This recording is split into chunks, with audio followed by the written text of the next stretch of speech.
Бойкотувати Хидерлез лідери кримськотатарського народу в один голос закликають правовірних мусульман не брати участі у псевдосвяті весни та врожаю, організованому окупантами в Криму. Бо подібні веселощі в той час, коли Кремль один за одним позбувається від непокірних кримських татар, недоречні. Яким був Хидерлез до анексії і чому не варто йти на свято цього року, розкажемо у наступному сюжеті. Хидерлез – кримсько-татарське свято весни та врожаю. Востаннє вільної на рідній землі кримські татари відзначали цей день у 2013-му. Того року, 6 травня, біля траси між Сімферополем та Бахчисараєм зібралося 35 тисяч кримських татар. Гости пригощали традиційним пловом та національним напоєм – каве, кавою. Тоді на сцену виходив гітарист-віртуоз Енвер Ізмайлов і неперевершена Джамала. То був останній справжній Хидерлез. Та вже за рік все змінилося. 5 травня 2014-го Крим вже був окупований Росією. За 2 дні до свята лідеру кримських татар Мустафі Джемілєву заборонили в'їздити до Криму. Меджліс ухвалює рішення згорнути святкування, і Хидерлез у 2014-му ніхто не відзначає.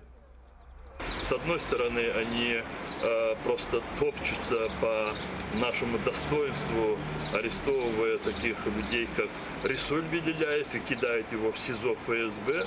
С одной стороны, они чуть не убили Узеира Абдулаева именно в эти дни, и сейчас его жизнь под прямой такой опасностью. И с другой стороны, вот вам, пожалуйста, крымские татары, ваши песни и ваши танцы. Вже за рік окупаційна влада вирішила взяти реванш і показати світу картинку. Як кримським татарам добре живеться в російському Криму.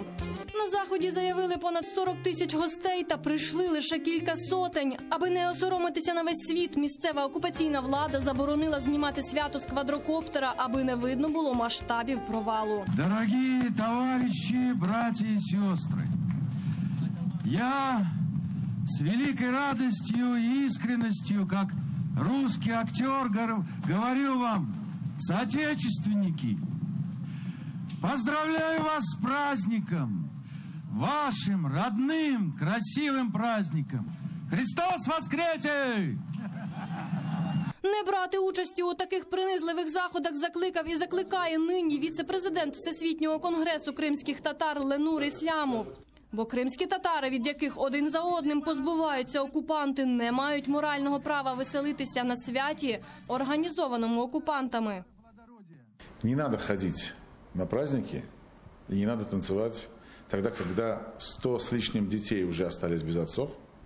Причем о многих вот этих вот сегодняшних политзаключенных мы сами узнали тоже благодаря вот сегодняшним событиям. Очень много людей, они не лезли в политику и пытались просто жить у себя дома, но так жизнь заставила, и им пришлось стать диссидентами, им пришлось стать политзаключенными. И из 40 они получили такие былинные, но они держатся, и никто из них не подписал соглашение о сотрудничестве или какое-то прошение продажному муфтию, который там сейчас остался.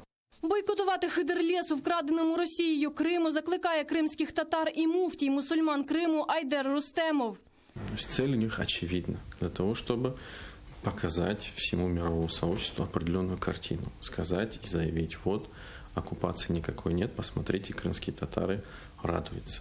Каже, такими святами самопроголошена влада хоче показати світові, що кримські татари щасливі жити під російською окупацією. Кремлівські посіпаки в Криму вважають, що вже приручили корінний народ, а всіх незгодних поспіхом саджають за ґрати. Та вони будуть розчаровані.